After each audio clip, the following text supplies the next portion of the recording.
Now let us think about the pressure. Force act हो गया at a perpendicular distance. एक surface है, उसके ऊपर अगर फोर्स एक्ट होता है at 90 degrees to the surface, we call this force as thrust.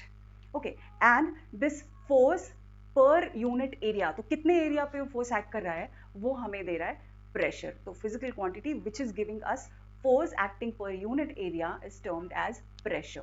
Okay, so it is defined as force per unit area. So, and one more important thing is it has to always act perpendicular to the surface. तो 90 degree, अगर surface ऐसा है तो ये ऐसे लगेगा, अगर surface ऐसा है तो 90 डिग्री पे लगेगा, तभी उसको हम थ्रस्ट बोलेंगे, तभी वो प्रेशर जनरेट करता है.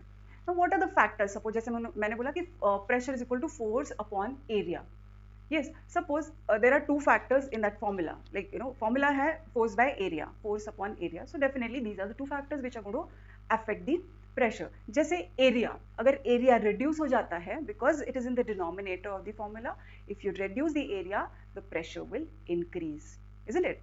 क्योंकि ये inverse proportion में है, तो force area reduce हो गया तो pressure increase हो जाएगा. And it also depends on magnitude of force. तो अगर आपने ज़्यादा force लगाया तो ज्यादा प्रेशर मिलेगा, है ना? तो they are directly proportional. So force and pressure we can say direct proportion है, तो एक अगर बढ़ गया तो दूसरा बढ़ेगा. एरिया का है इनवर्स प्रोपोर्शन, एरिया डिक्रीज हुआ तो प्रेशर इंक्रीज होगा. So these are the factors which will affect the pressure. Now we will see some examples, जैसे हम कहीं पे इंक्रीज और डिक्रीज का प्रेशर इंक्रीज और डिक्रीज कैसे अचीव करते हैं. Think about a knife. आपने नाइफ तो देखा होगा, उसका एज जो होता है, जो कटिंग एज होता है, इट इज ऑलवेज थिनर. तो वो पतला होता है, जो शार्प एज रहता है ना, वो दैट इज थिनर. तो एरिया कम हो जाता है. उसमें क्या कर रहे हैं हम, we want to achieve more pressure. ज़्यादा फोर्स नहीं लगाने की जरूरत है उसमें, हमें क्या करना है, एरिया रिड्यूस करना है. So when we are saying that it is sharp knife, that means it's area is reduce. That is why the pressure increases and we don't really have to apply a lot of force to cut the vegetables और fruits.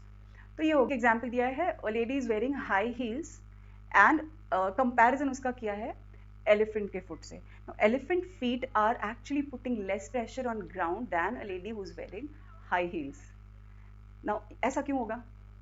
क्योंकि जो area है for heels is very small as compared to 4 feet of elephant, है ना? तो area कम हो गया तो क्या हो गया, प्रेशर ज़्यादा हो गया. एलिफेंट के फीट कैसे होते हैं, वाइड होते हैं, तो वो पूरा जितना भी वेट है वो ज़्यादा एरिया पे डिस्ट्रीब्यूट हो रहा है, तो इसलिए pressure on the ground is reduced, है ना? तो this is one more interesting example wherein if the area is reduced, the pressure increases. If the area is increased, the pressure reduces.